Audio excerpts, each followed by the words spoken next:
Bonjour à tous et bienvenue sur le plateau de l'émission de voyance.com. Écoutez, je suis ravi de vous retrouver. C'est notre première émission du mois de novembre.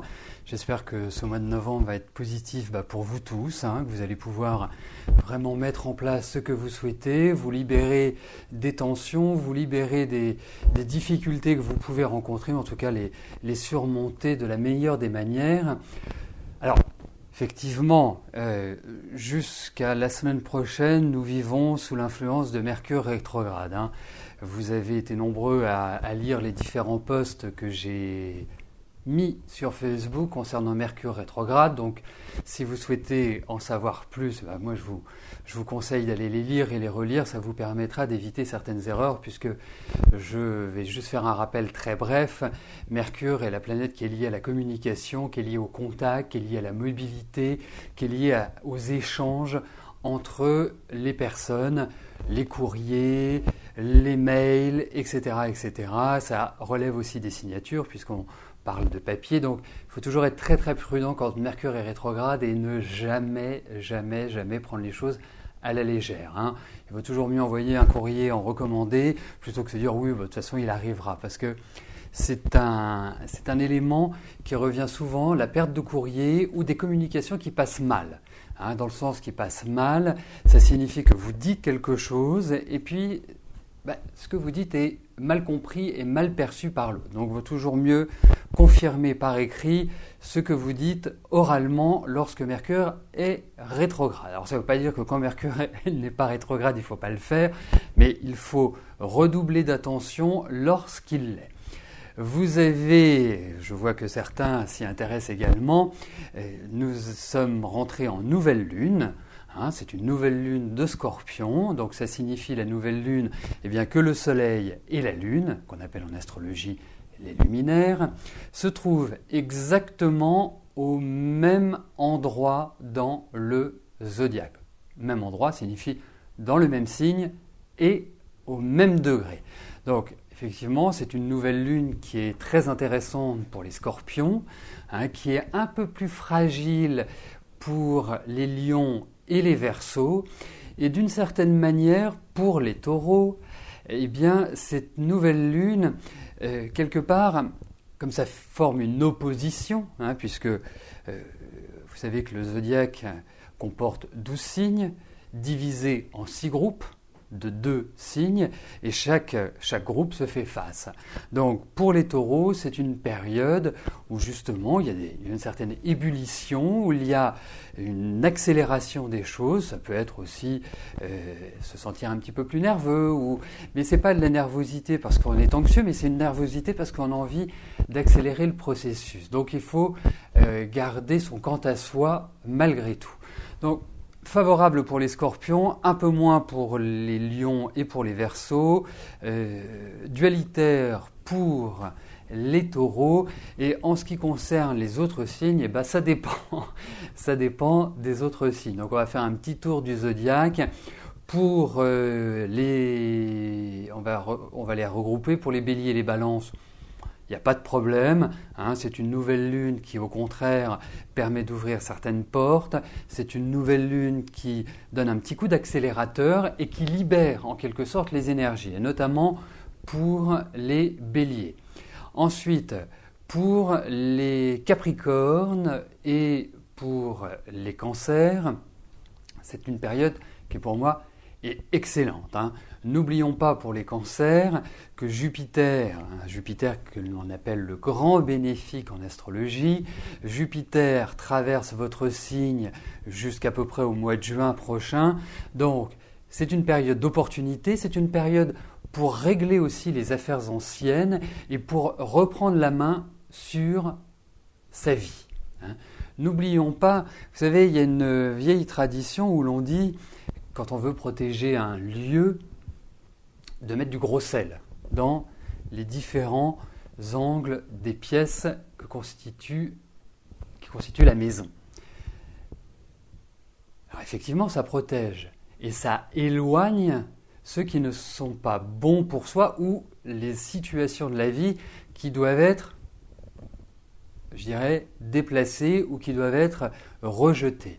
Alors il faut voir aussi que ça a un impact. Moi j'ai eu une expérience, pas personnelle, mais de quelqu'un dans mon entourage qui avait mis du gros sel dans sa maison et elle se trouvait avec quelqu'un et ce quelqu'un n'était pas bon pour elle. Ben, il a disparu du jour au lendemain. Ça lui a créé une grande tristesse, mais comme on dit, c'était un mal pour un bien. Donc Jupiter va révéler en quelque sorte les bons aspects et les mauvais aspects de la vie et, je dirais, écarter ce qui n'est pas bon. Ensuite, quels sont les signes que j'ai oubliés? Les vierges. Les vierges, ce sont des personnes qui s'entendent bien avec le signe du scorpion. Il y a des similitudes. Vous avez dû entendre parler de deux types de vierges, la vierge sage et la vierge folle. Alors, on y reviendra un jour sur les différences qu'il y a entre ces deux types de vierges, mais il y a vraiment une proximité de caractère entre les vierges et les scorpions. Donc l'énergie scorpion convient admirablement bien à la Vierge, ce qui peut lui permettre aussi de trouver des bonnes idées, de développer, je dirais, un esprit d'analyse et de trouver les solutions aux problèmes pour nos amis vierges. Pour les poissons, pas de souci, le zodiaque est plutôt sympathique pour eux en ce moment. Et puis comme les poissons et les scorpions sont deux signes d'eau, deux signes qui s'entendent bien, on dit qu'ils sont en trigone, ce sont des signes qui sont, je dirais, qui se dynamisent l'un avec l'autre. Donc une nouvelle lune en scorpion va apporter un nouvel élan au poisson, va lui permettre, parce que le poisson, vous savez, symboliquement, il a une tendance à se noyer un petit peu, ou comme il est dominé par Neptune, Neptune c'est le flou, Neptune c'est l'immensité, ce sont des choses qui ne sont pas toujours palpables. Donc cette nouvelle lune va permettre de rationaliser les choses et de, je dirais, ouvrir l'esprit, en tout cas de le rendre beaucoup plus cartésien. Voilà, il me semble ne pas avoir oublié de signe, si j'en ai oublié un, nos amis Gémeaux. Alors, nos amis Gémeaux, avec une nouvelle lune en Scorpion. Oh, faut pas être dur comme ça, Chanchon, avec les hommes poissons. Pour les Gémeaux, c'est justement une phase, puisque le Gémeaux est assez, on va dire, dispersé comme signe. C'est un signe double, c'est un signe qui peut très bien être dans le mutisme ou dans... je dirais dans une accumulation, dans une nervosité, dans une tension, dans une sorte de discours permanent. C'est-à-dire avoir du mal à canaliser ses énergies, sa pensée. Et bien, en Scorpion, avec la profondeur du Scorpion, ça va lui permettre, je dirais, de bien se cadrer, de bien se centrer. Voilà. Bon, ça c'était l'introduction de cette nouvelle lune qui a eu lieu hier. Alors ne nous enflammons pas parce que effectivement avec Mercure rétrograde, moi je suis toujours très prudent dans les analyses parce que cette nouvelle lune qui est une phase, je dirais, de démarrage, qui est une phase qui redynamise la vie, qui pousse à agir, qui pousse à quelque part, je dirais, à prendre en main notre destin, il faut vraiment avancer comme sur des œufs et je dirais toute cette semaine, il faut être prudent. À partir de la semaine prochaine, on le verra puisque Mercure redevient direct. Et ça, je vous en reparlerai. Voilà, bon. Je pourrais vous parler des heures d'astrologie, c'est passionnant, c'est comme la numérologie, c'est comme les tarots, ce sont vraiment des domaines qui permettent de s'ouvrir l'esprit, qui permettent de comprendre aussi, qui permettent de relativiser la vie. Quand on a des difficultés, moi-même je le vois, quand je rencontre des difficultés, quand je suis face à un mur, eh bien tous ces arts divinatoires me permettent, je dirais, de mieux me centrer et de ne pas justement me bloquer, d'avoir ce mur en face. On dit toujours, c'est au pied du mur qu'on voit mieux le mur. Non, ça c'est une blague. C'est au pied du mur qu'on voit le maçon. Mais effectivement, quand on doit enjamber un mur, il faut des outils pour pouvoir le faire. Et la numérologie, l'astrologie, les tarots sont de merveilleux outils pour y arriver. Parce que dans la vie, il y a des périodes pour agir et il y a des périodes où il ne faut pas agir. Et c'est important de les connaître. Voilà. Bon. Oui, une échelle, effectivement. J'y avais pas pensé, Chanchant. Une échelle, bien sûr. Bien évidemment. mais ça peut être aussi une aide, un soutien, quelqu'un qui vient nous apporter des solutions ou qui vient nous ouvrir des portes.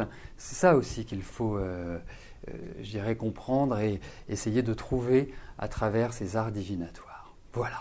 Bon, je vois qu'il y a pas mal de questions qui sont arrivées depuis que j'ai pris l'antenne. Écoutez, je vous souhaite une bonne émission à tous. Je vous souhaite un excellent mois de novembre, une belle semaine, enfin, en tout cas que le soleil rayonne dans votre vie.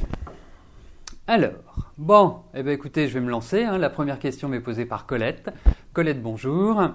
Votre fils vous a quitté en mauvais termes par rapport à sa copine.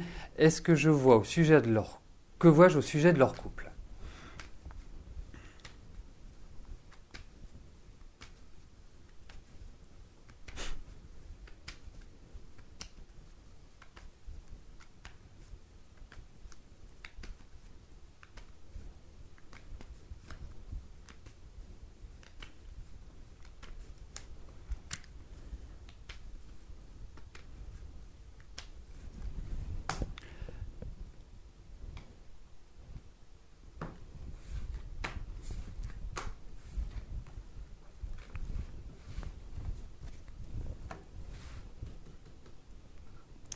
Alors, voyons au niveau de leur couple.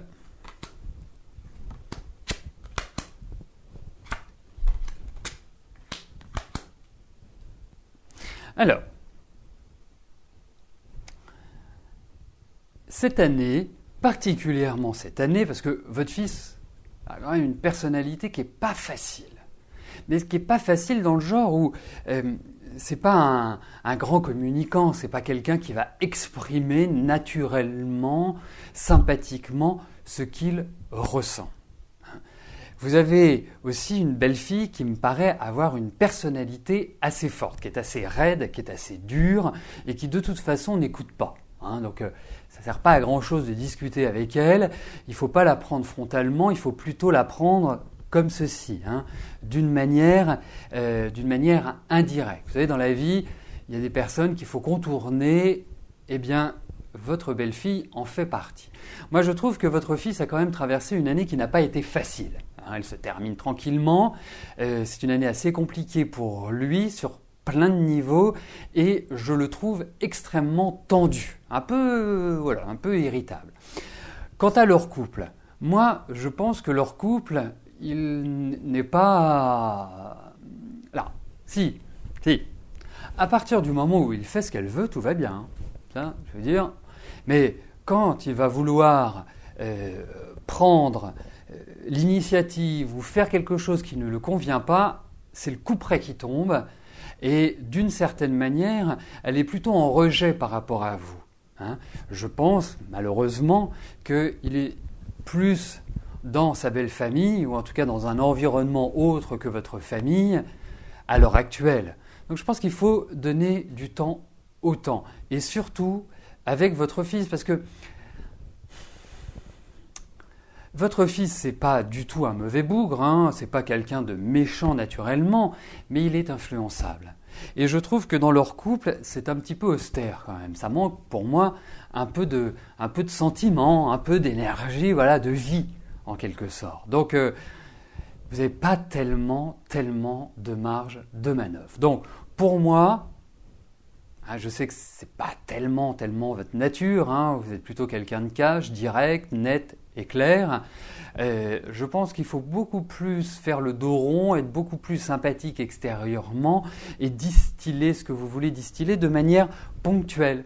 Ne soyez pas frontal. Moi, c'est comme ça que je ressens les choses, Colette.